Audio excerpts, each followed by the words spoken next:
clearly points out that Iraq is a priority. There are even documents of Central Command which say Iraq first and then Iran, and that the objective is to secure control over oil in that region. It's not an issue of a narrow group of advisors, the so-called neocons in the Pentagon and the State Department. It's a much broader process where particular groups of officials may come to rotate from one administration to the next, so as to ensure the U.S. agenda of sequential theater wars, which is outlined in the PNAC. There's ample evidence to suggest that the Bush administration, senior officials within the Bush administration were involved in acts of complicity and camouflage with regard to the events of 9/11. And this is not simply a question of foreknowledge. It's the fact that the CIA has supported Al-Qaeda, that Al-Qaeda is an intelligence asset, that Al-Qaeda has performed on behalf of United States covert operations in different parts of the world. It's not a blowback to the era of the Cold War.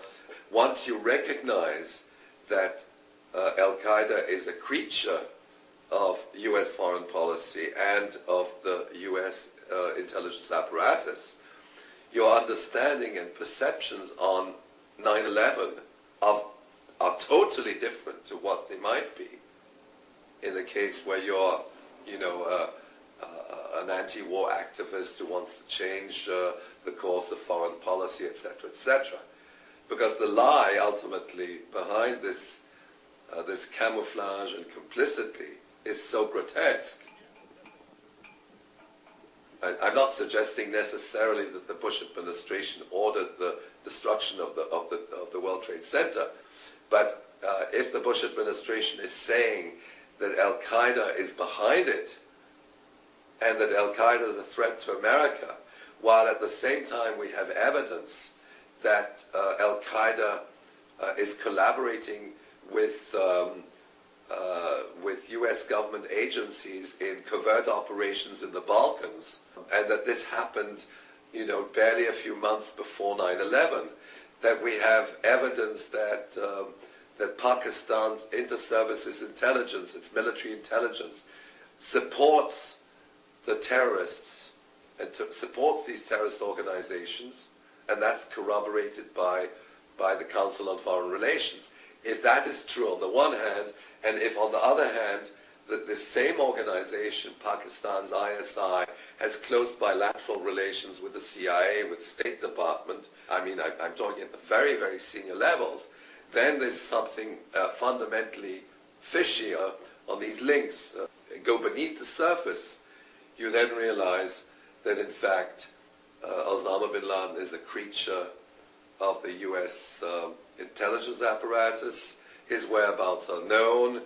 Al-Qaeda has collaborated with the U.S. military and intelligence and continues to collaborate. When you start looking into, let's say, the Bali bombing, and then you realize that the Bali bombing is conducted by a group which was trained in CIA camps in Afghanistan, that it has close links to Indonesian intelligence, and that Indonesian intelligence has close links to the CIA, well then you say, well, there's something fishy there as well. These are things which people have to take cognizance of, because they are the tools of an anti-war movement.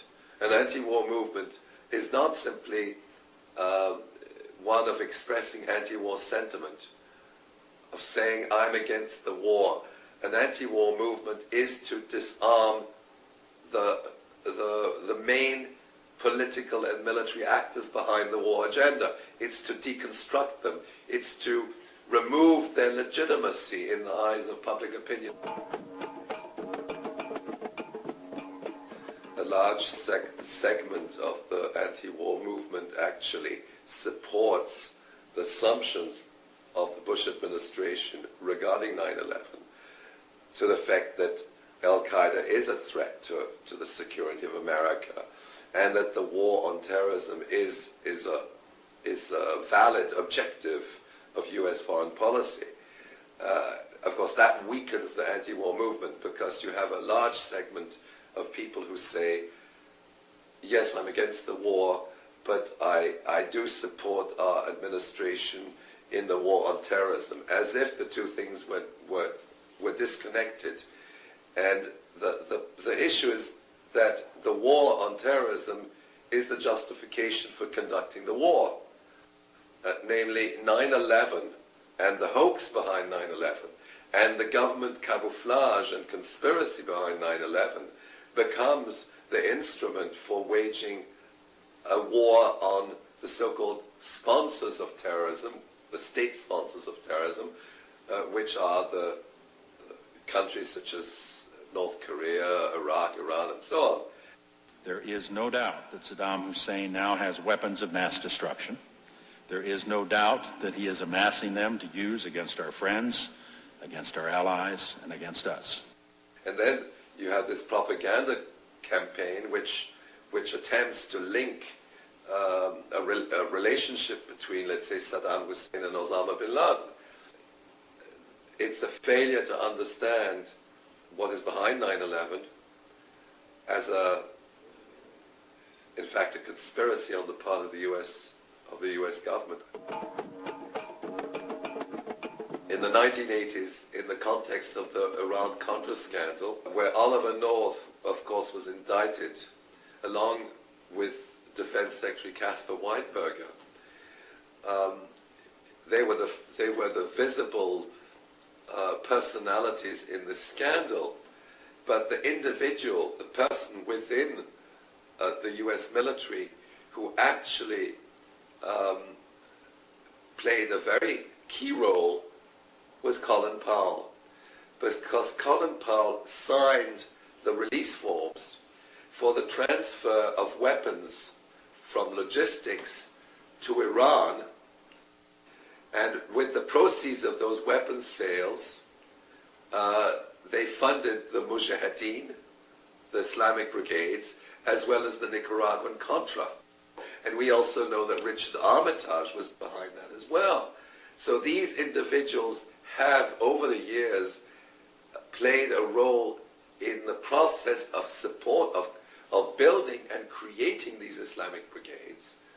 And today they say, Colin Powell in the United Nations Security Council will go in and say, we have to go after the terrorists. Saddam Hussein is linking up with Osama bin Laden, they're buddies, and so on. The fact of the matter is that after September 11, on September 13th, when the head of Pakistan's ISI, General Mahmoud Ahmad, was invited into the State Department to negotiate the terms of Pakistan's cooperation in the war on terrorism, he negotiated with Colin Powell and Richard Armitage.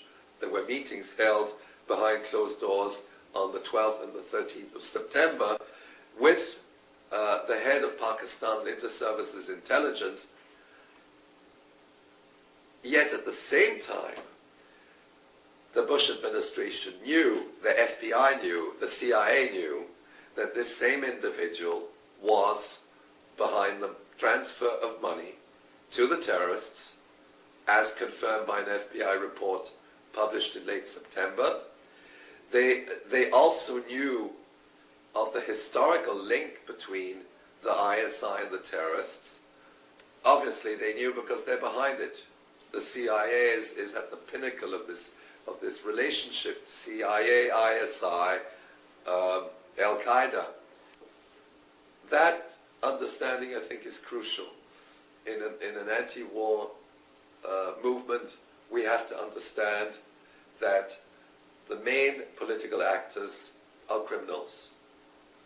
They are war criminals, but they're involved in a process of deceit, using the instruments of intelligence, presenting the war on terrorism as an objective of of US foreign policy when in fact they are the architects of these terrorist organizations. It's not simply going into the streets and saying, I'm against the war, please get out of Iraq. The way to organize an anti-war movement, the way you do that is to show that these people are criminals in the eyes of public opinion. And you reverse the consensus. The consensus is that the Bush administration is a legitimate government. It has made mistakes. It may have acted